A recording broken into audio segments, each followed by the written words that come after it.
All right, we're going to get started. I am back to introduce George O'Connor, the New York Times best-selling author of Olympians, the series of graphic novels featuring the tragic, dramatic, and epic lives of the Greek gods. His first graphic novel, Journey into Mohawk Country, pushed the boundaries of the genre, using as its sole text the actual historical journal of the 17th century Dutch trader Harmen Menderts van den Bogart. Good enough. Nailed it. Yeah. He also illustrated acclaimed playwright Adam Rapp's Ball Peen Hammer. He teamed up with Daniel G. Newman on Unrig, How to Fix Our Broken Democracy, the first volume in the World Citizen comic series. George is also the creator of popular picture books such as the New York Times bestselling Kapow and If I Had a Triceratops. He's coming to us in Acton today, all the way from Brooklyn, New York. Thank you so much for being here, George. Everyone give him a round of applause. Thanks, everybody. I was originally going to be here on this panel with Mr. Nathan Hale, but, you know, something hazardous happened to him, I suppose. Let's all just wish him getting better soon. No, we're not going to wish Nathan to get better soon? No? I hope someone filmed that so we can send that to him. It's like, note the deafening silence. Yeah, hi. So instead of Nathan and I engage in conversation, what I'm going to do is, I spaced out. Did you mention Asgardians in my intro? No, I just... Good, because I'm going to talk about Asgardians. So, I have just finished, for now, a 12-book series on Greek mythology called Olympians, as you heard. I just started, the first volume came out about 2 weeks ago, a new 4-book series called Asgardians, doing Norse mythology. The book that just came out is called Odin, and just to start this off, I'm going to draw a picture of Odin for you all. I've noticed that, in case you're wondering why I'm doing this insane thing with my hand, how many of you like to draw? Hands up. Can I save you $450,000 worth of art school loans? When you go to art school, one of the things they will teach you is to draw with your entire arm, not your hand. You know when you draw for a while and you get that cramp here and your hand hurts? That's because you draw with your hands. This is the way that they teach you to draw in art school. Odin. I'm going to draw Odin close to the beginning. He's a little bit of a younger god at this point. He's a very serious god. There's his angry eyebrows. There's one icy blue eye. There's another icy blue eye. There's his rather bulbous nose, and I'm going to interrupt here to talk about, after 12 years of drawing the beautiful, perfect Greek gods, I can't express to you how exciting it is to draw the slightly ugly Norse gods. To be able to draw like wrinkles and creases and bigger noses than they should be. As a guy who has wrinkles, creases, and a bigger nose than I should, this is delightful. He has a mustache.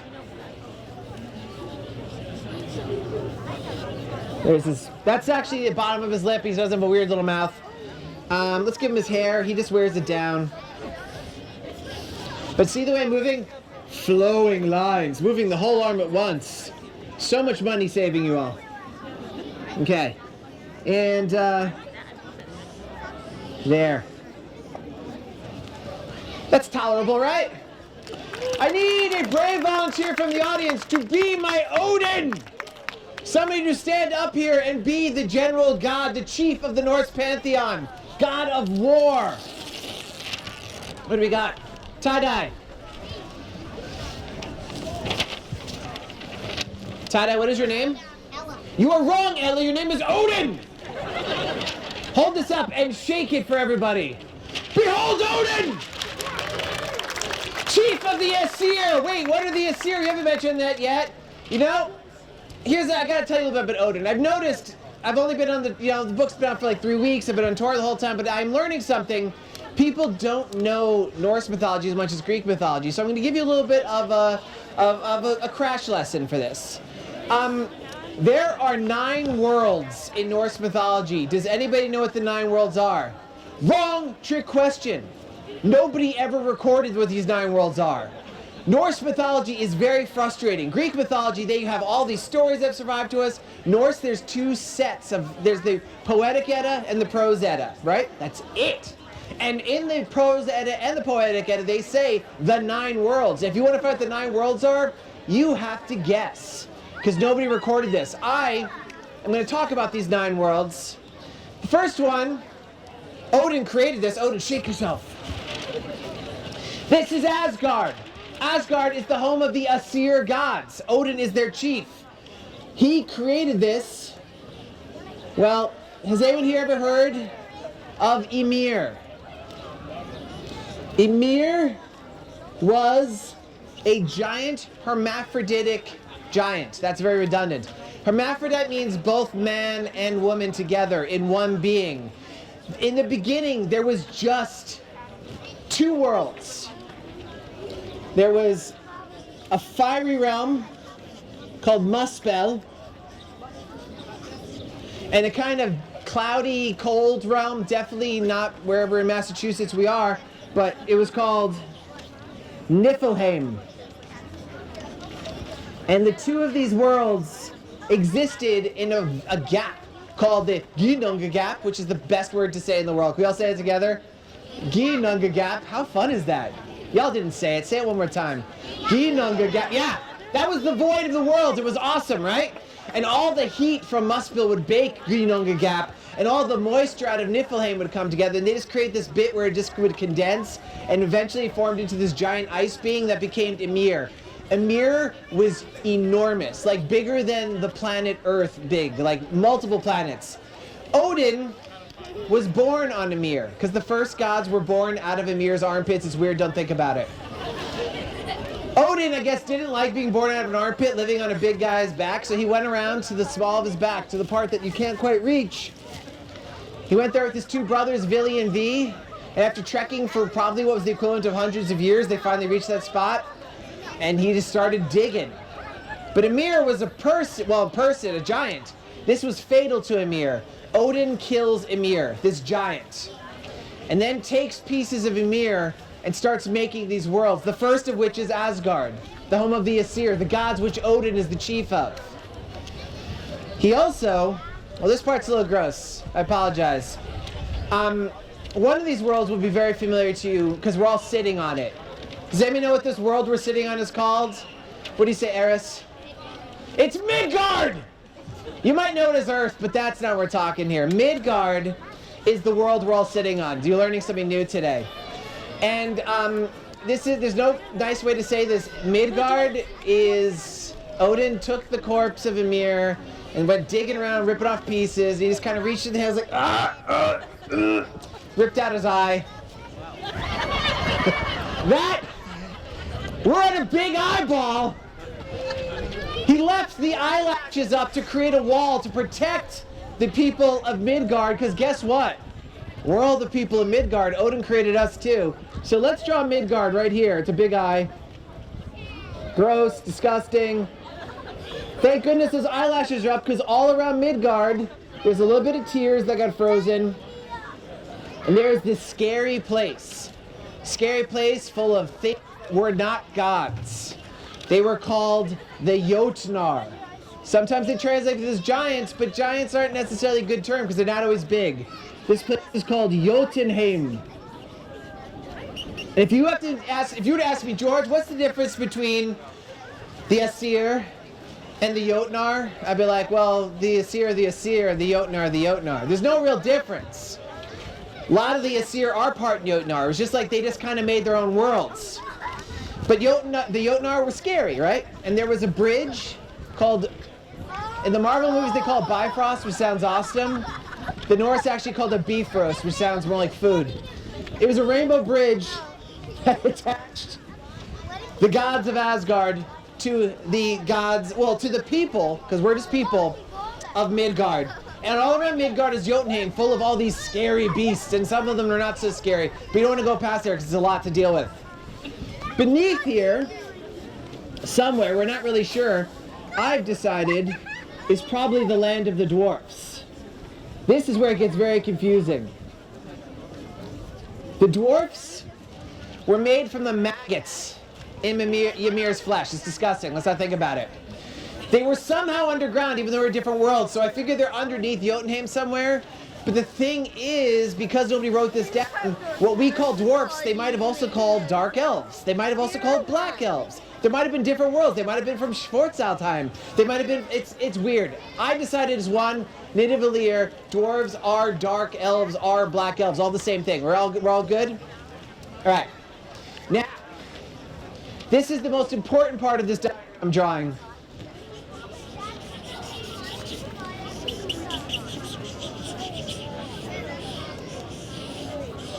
This is a very big tree with a weird root that comes way down here.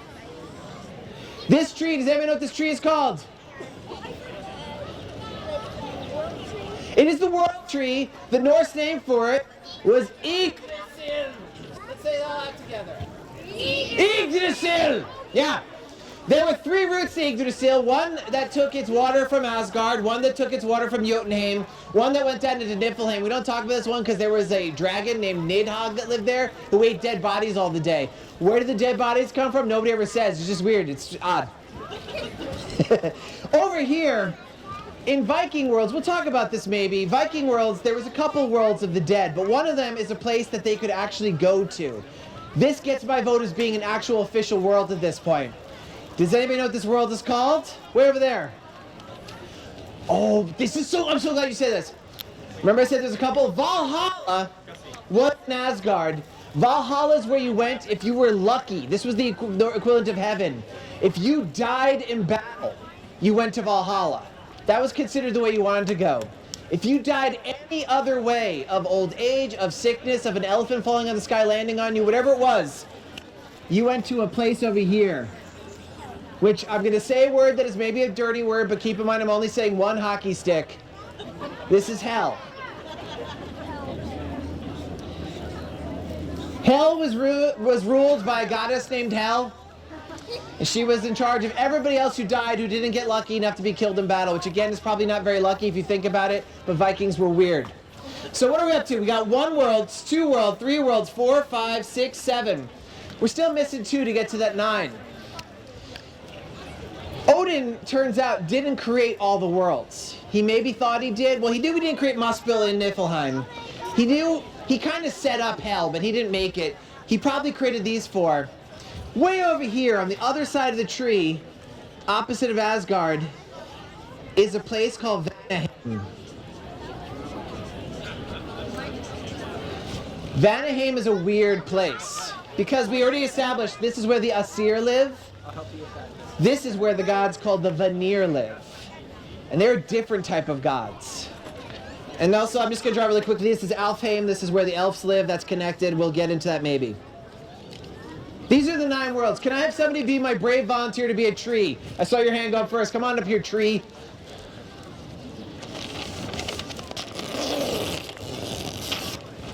Yggdrasil, if you could just hold this as a reminder of where we are in the cosmos. Okay.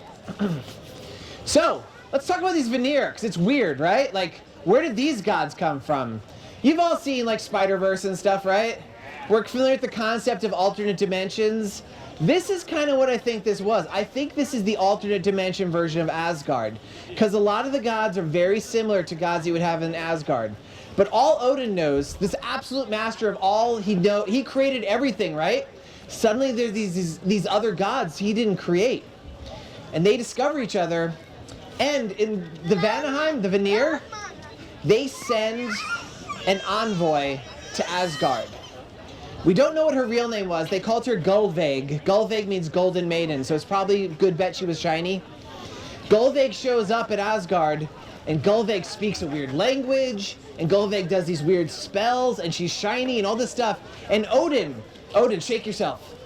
The previously unterrified of anything Odin, creator of the worlds, he is freaked out, and he does something that's pretty disturbing. He kills Gullveig. But then it gets worse. He sets Gullveig on fire right there in his hall in Asgard. And then it gets even worse, because Gullveig just stands right back up again. He's like, whoa, wait, hold on, deja vu. He does it again. Same thing, she gets up again. He does it 3 times. Gullveig keeps standing up. And he's like, all right, it's war. So then we have the world's first war. Odin is leading the Aesir in battle against the Vanir.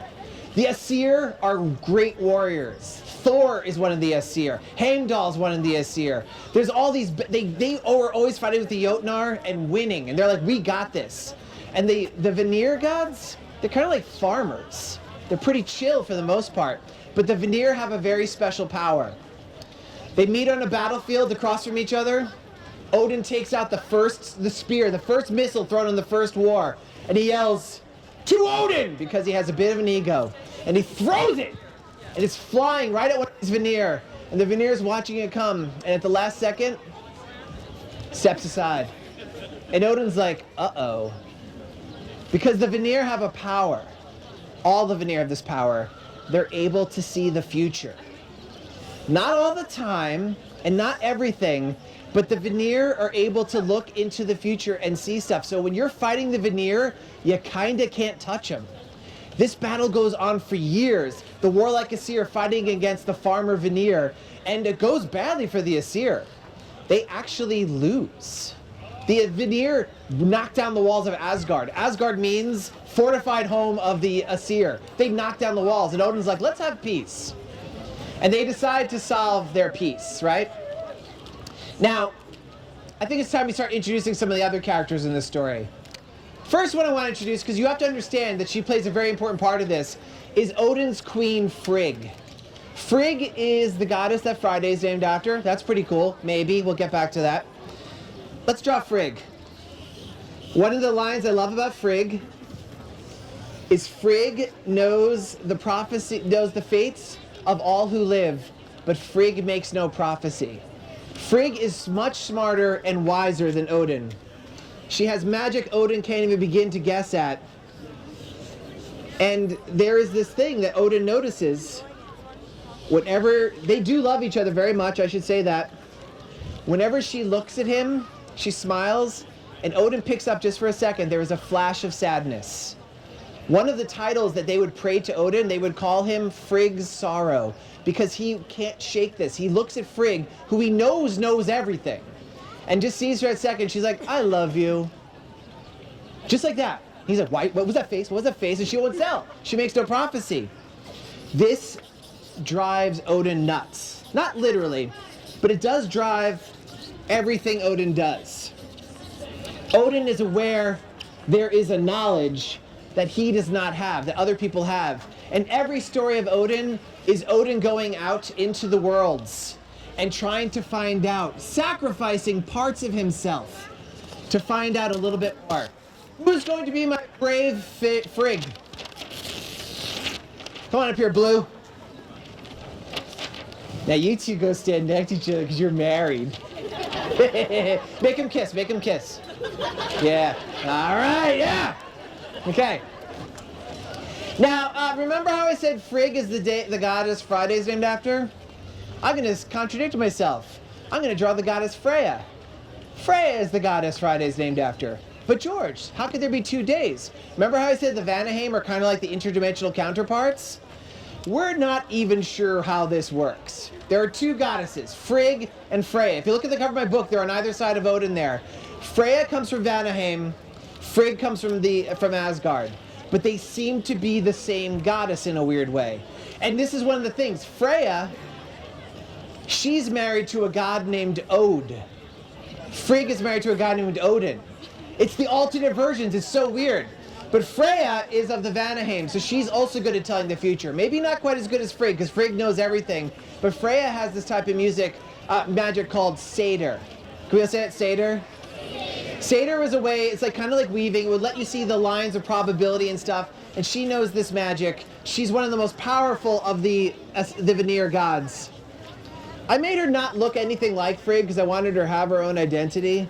She's like a more traditional Nordic pretty. When the peace was made between the Aesir and the Vanir, they exchanged prisoners, but in a friendly way. 3 gods came from the from the Vanir to live with the Aesir. Njord, who was a god of the sea, and his 2 twin children, Frey and Freya. Who wants to be my Freya? Come on over here.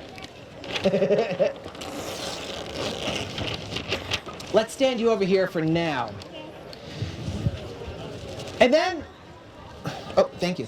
Then there were 2 gods who went from Asgard to live on Vanaheim.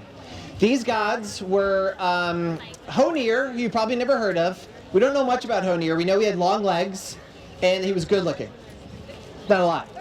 Then there was another guy named Mimir. Mimir, we don't know much about. Well, no, we know a lot about Mimir. We know, unfortunately, Mimir was not very good looking. I'm going to draw Mimir. Sorry, he's going to be weird looking, everybody.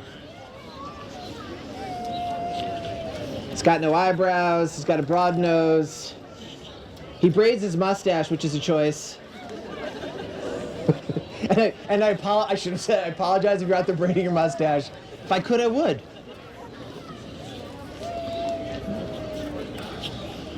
He also braids his hair.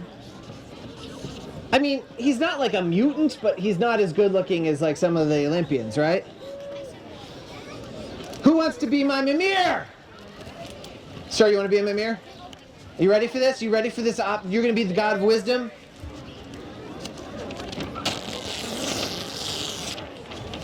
Okay. Whoops. Mimir. Now you start off over here, Mimir, okay? We're going to do a swapperoo. You ready? Mimir, you're going to walk over to there, to the tree, okay? And you are going to go join Asgard, because we're doing a swap. See, I'm teaching you with visual aids. Now, everything's happy, right? It's all settled? No, probably not. Why would I be telling you this story if it was? That'd be so anticlimactic.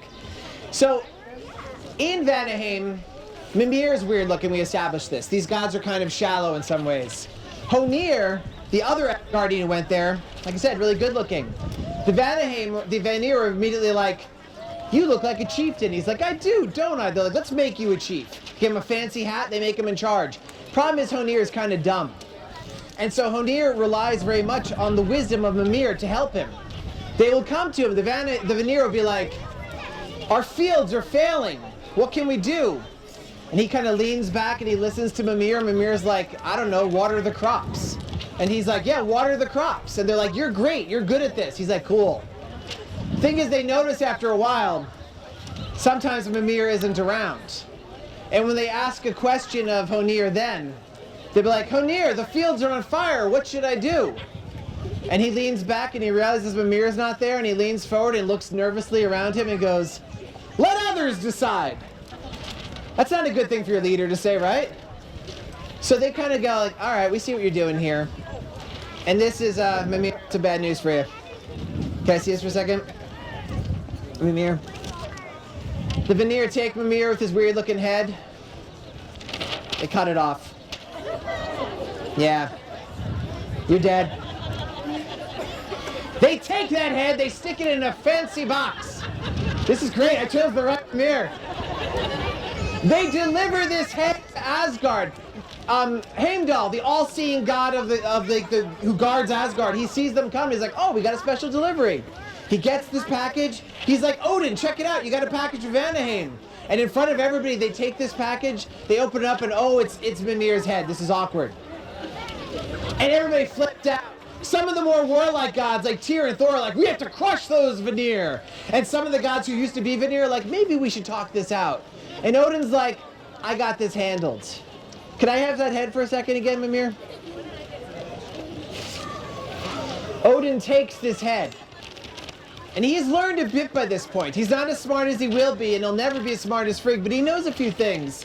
He goes to this head, and he writes some secret runes on his forehead. And he rubs it with some weird herbs and special spices, and all stuff like this.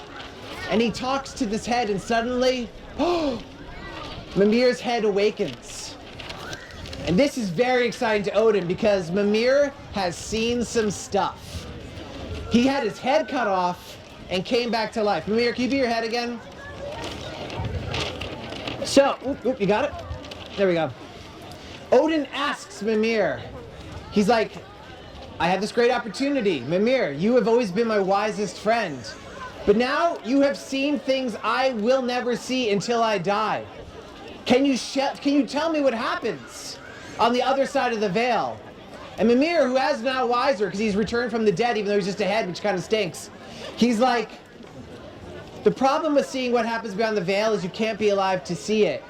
And also, you can't actually learn anything without giving something out, without making a sacrifice. And Odin thinks, he's like, I know what to do. I know how I can see what comes beyond. And Odin reaches into his own skull, and with a disgusting, wet, squelching noise, pulls out his own eye and throws it into the well of Mimir as an offering. Hold on, where's my eye patch? Gotta cover up this gruesomeness. Oh no. Pretend I'm missing an eye. I think it's not upside down, but you get the point. And Odin drops this eye into the well of Mimir. I mentioned Mimir's hanging out in the well of Jotunheim now. And he sees something. He has a vision. His dead eye now has the ability to see into the world beyond. The world's beyond. And he's like, ah. And what did he see? Do you want to know? Odin learned from Frigg. Odin makes no prophecy. This is all we know. Odin returns to Asgard. He's solemn. He's missing his eye, so he's looking kind of depressed. On the way in, he whispers something to Heimdall, who is the guardian of the gods. And then, all we know is that forever after, Heimdall stands watch for something to happen. Do you all know what this is going to be? You know what this is. What is it? Ragnarok! Ragnarok! Not the Marvel Comics movie. And I'm going to draw the way Odin, the more familiar image of Odin we have, with his eye patch. Still the big bulbous nose. He's older. He's wiser. If this was in color, he'd have gray streaking in his hair. He definitely needs to stop shaving because he doesn't care about his appearance anymore.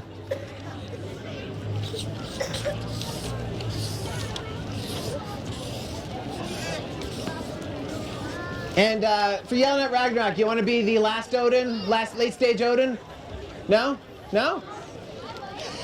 Wait, oh, yeah, we got it. And everybody, now, all hail Odin! Thank you very much. That is my presentation. And now we will have time to take questions. Well, actually, it's my belief you have some questions for me, don't you, sir? We'll do a little bit of both. Yeah, I'm also going to take this off because I'm going to fall off the stage otherwise. Everybody who is my great volunteers here, guess what? You get to keep those drawings. Yay! And you can all sit down if you want. Or you can stand up here. I'm not going to stop you. Thank you, volunteers. That was awesome. I feel like I just got a whole education right there. So we'll do a few questions up here, and then we'll do some questions from the audience as well. But the first thing I want to know is, when did your interest in all of this begin? That's a two-part question, I would say. I was introduced to Greek mythology in 3rd grade. We did, actually, I don't know if any of you saw this before. One of my friends from back then came here today, and we were talking about this. We were in a special class called STEPS, and we would do like project-based learning, and we did a whole chapter on Greek mythology. And if you ever get my book Hermes, it's dedicated to my teacher back then. We learned about Greek mythology. I had to dress up as my favorite Greek god, Hermes, and do a whole report on it. It was life-changing, but by the time I was in 6th grade, I had read every single book that was age-appropriate that I could find. And I kind of started reading other myths. 6th grade, I was reading Norse mythology, and my mom bought me an issue of the Mighty Thor from Marvel Comics.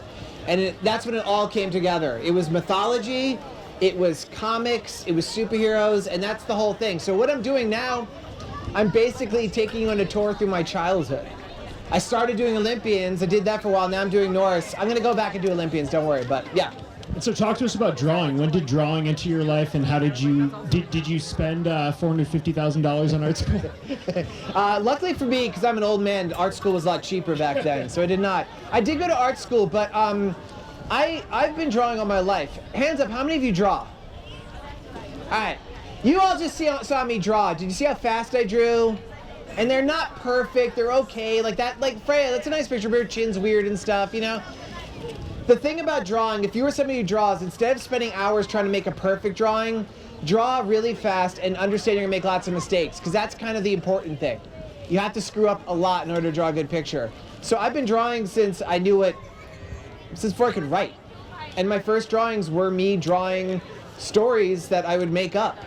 And it would just be like, I was doing comics before I really knew what comics were. Drawing is just a great way of expressing yourself, and it's why cave people literally drew in caves, because they were able to express themselves that way before there was languages that were written.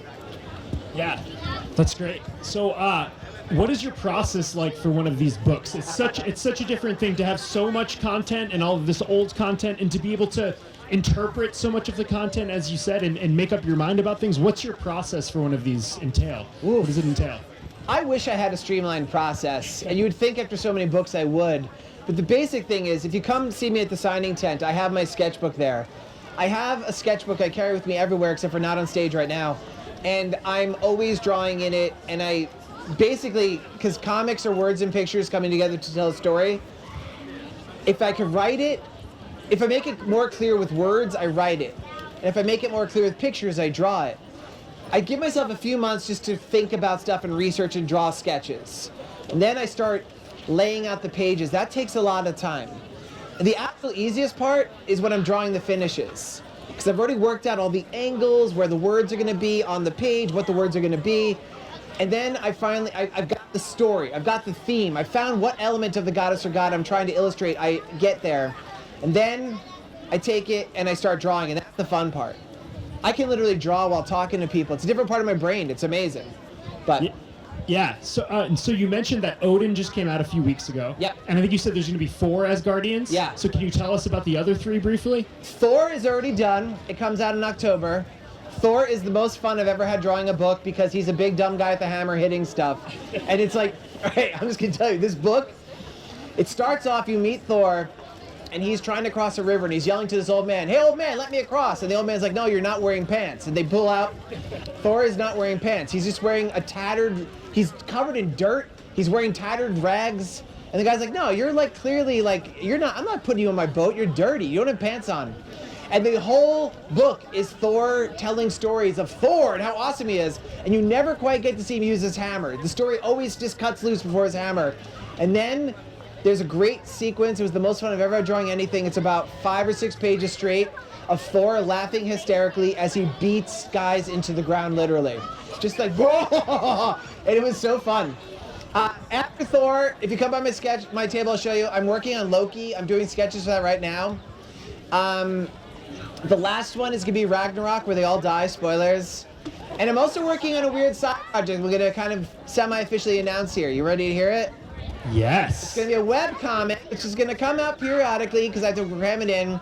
It's something that I never thought I would do, but there's a thing I have called shower thoughts. When I'm showering, I make up stories in my head just to keep myself entertained. And they're always things I don't intend to publish. But they got so fun, I'm going to do a web comic called Asgardians vs. Olympians. It's going to be a story of what happens when the gods from Asgard learn about the gods from Olympus and what happens. And I'm just going to throw this out because you probably all know this. Olympian gods are all powerful and immortal. They can never age and they never die. And the Asgardian gods are not. So it's a very interesting dynamic of power right there. But they have that immortality, and Odin, who we know is feared of death, he's like, I gotta learn more about these dudes. There's some cool stuff. I have Ares fighting Thor. I have Athena facing off against Odin. So this would be you'll be creating your own I'm myths. creating my own myths, pulling on the myths. But it's gonna be online. I don't want people to read this in a book form and be like, "That's a really crazy real myth, George." I'm like, it's not. Yeah. This is my own story. What would happen if these two groups of gods met? So the last thing I want to ask about is you mentioned the Marvel stuff. Yeah. So can you talk a bit about the kids who will be coming to your book Thor, or even Odin or Loki from those movies? What can they expect? What's similar? What's different? What did they get wrong? All right. Here's a few of the things they get wrong, right? Loki is not Thor's brother. He's Odin's blood brother, so he's kind of Loki's uncle. I mean, Thor's uncle. Thor is not hot. Thor's like a guy, like, he's got like bristly red hair and a lot of body hair, and he's really big, but like in kind of an overly muscled way, and he has glowing red eyes. He's definitely not Chris Hemsworth. They don't have actors that look like him. They wouldn't be allowed on film. There's a lot of cool stuff. Like, Norse mythology is amazing, and let me stress, I love Marvel Comics Thor. Like, that is the thing that got me into comics. I even, at my table, you can see I actually got to do a Marvel Comics Thor and Loki story. This means a lot to me, but I also have to say Stan Lee and Jack Kirby clearly never read a myth book when they made those things. And I love them for that. He's just like, Excelsior, true believers, and he's made up some crazy stuff. It's like, all right, Stan. Yeah, and now it sounds like you're doing some of your own myth making from a much more informed place with your webcomic. Yeah, there's a very type fun of fan I have. I like to call the well actually kids. Yeah. I'll be at a presentation like this, and I will very quickly tell a short version of a myth because I don't have time to get into the details. And there's a hand. Well, actually, this is what happened. I'm a well actually kid. Yeah. So I was gonna say that must make you proud and excited that yes, they're out I'm there. like one of us. Yeah. So that is. So this is gonna be the well actually version of Norse and Greek mythology. What would happen if the two combined? That's so fun. That's so awesome. I'm excited to see that. All right, we've got about 7 minutes left. So, is there some audience questions? All right, come up here. 1 second, I forgot it. Okay, you'll go next. You'll go next. How did you get your inspiration for making those comics, and where did you get your sources? All right, that's a great question. Here's an eyeball. Wait, you want an eyeball? You got an eyeball already? I mean, you got two. You want another? Here's an eyeball. I missed. Guys, I'm an artist, not an athlete. The question was, where did I get my inspiration for this? And what are my sources? For Norse mythology, it's super easy. There's two sources, the Prose Edda and the Poetic Edda. That's it. Greek mythology, there's a lot. Anything that was written by ancient Greek or ancient Roman, I use as a source. Somebody had to believe in these gods. And as far as inspiration, it's kind of the same. Like, I'm sorry, Greek mythology and Norse mythology are some of the coolest stories ever written. There's a reason why we still talk about these stories literally thousands of years after they were written. In fact, I will go so far as to say Greek mythology literally defines for us as a culture what stories are. They invented the concept of stories, we understand it. These stories are amazing, and for me, little third grade George, hearing these stories for the first time, it absolutely changed my life. So my inspiration, what I do with Olympians and Asgardians, you're seeing inside my brain. This is how the stories came to life for me when I read them. This is what they looked like. I'm sharing with you all a drawing of what they are for like me. You keep on, I'm going to go back to audience questions, but you keep on mentioning third grade George. And one of the questions I asked Lincoln, which I think was really informative, there's so many kids who are here at this fest today because they love making comics, they love drawing, they want to do this. Yeah. So what would you go back and tell third grade George, or what would you tell these kids who want to do what you are doing when they grow up? I would tell third grade George, like in high school, cut your hair. It got too long, it just wasn't a look. You thought it looked good, it didn't look as good as you thought it did. But that was getting ahead of it. I would say, I feel like third grade George had the right idea. There's a thing that I've seen happen. I speak to all age groups. I think I was on completely the same track I am now up until about 7th grade. And about 8th grade, I started doubting myself in a way I shouldn't have. 8th grade's a hard time. 8th grade is like when a lot of people stop doing the things they love. And 8th grade George and high school George and even college George was a little bit further afield than George is now. I have a lot more in common with the guy I was. I would say just always remember the things you love, and please don't ever be afraid of making mistakes. Every single thing I've ever done has mistakes in it. Every drawing you just saw me draw has mistakes. As I speak to you, I'm aware that half of what I say is a weird verbal salad that doesn't make sense. We all make mistakes, but don't be afraid of doing it because we're all human, and that's kind of the point of being human. You make mistakes, and that's perfect. It's wonderful. Some great advice today. Do you want to come up and ask a question? Have you considered doing something about Egyptian mythology? That's a great question. Here's an eyeball. You ready? Eyeball? You want an eyeball? Eyeball! Wait. Almost. I only have one more eyeball after this unless I start plucking them out of my head, which would stop all books, so last question is the last eyeball question. The question was, would I consider doing Egyptian mythology? I always get asked that. There's a real hierarchy of the way we view mythology, I find. Greek, Norse, Egyptian. It's a very crest. I've never been hugely into Egyptian mythology because I've realized the thing I love about mythology is the human touches. The stuff I love most about Greek mythology is realizing how much they are like people I know. Same thing with Norse mythology. Egyptian gods tend to be very remote and distant.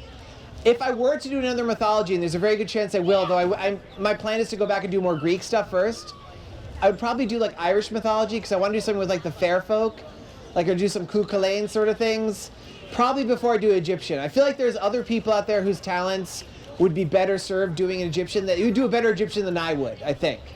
But if you are curious to see my Egyptian gods, look at my book Hermes, which has the myth where the Greek gods explain what the Egyptian gods are. It's actually kind of fun. It's probably my favorite myth. Do you want to come on? Oh, and then you remembered. When did you start making these comics? The question was, when did I start making these comics? Wait, do you already have an eyeball? Your family has an eyeball, right? Okay, good. One eyeball per One family. eyeball per family. Let's not be. Otherwise, it gets stereo. It gets very confusing. I started making these comics. I was drawing comics of my own about Norse and Greek mythology since I was like your age, probably. I started working on Olympians in 2008, and the first one came out in 2010. Okay, and you remembered your question? Yeah, so the thing you're doing with Greek gods and Norse gods facing each other, what form does it take? Is it like a novel? Is it a graphic novel? It is going to be a graphic novel that is printed online, and then if it doesn't stink, I'm going to see if I can publish it. But I'm still working out, like, there's a lot of things, like, do I want to go webtoons? Do I want to go more like what, like, the Marvel Unlimited, like, Infinity Comics do? I'm still trying to figure out formats. I've only drawn a few pages so far, and they're, like, tryouts. I've written a lot of it, which is, like, it's just so exciting. But it'll be online. If you want to find out more about it, sign up at my website, georgeoconnorbooks.com, or go to my social media, @TheGeorgeO'Connor. There'll be big announcements once I have it up and running proper. All right, this last question. This is the one for the last eyeball. Who's your favorite Norse or Greek deity? All right.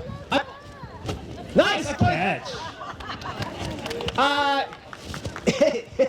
This will, if you know me at all, this will be no surprise. My favorite Norse god is Loki. Yeah, surprise. Semi-evil guy likes Loki. And my favorite Olympian god is Hermes.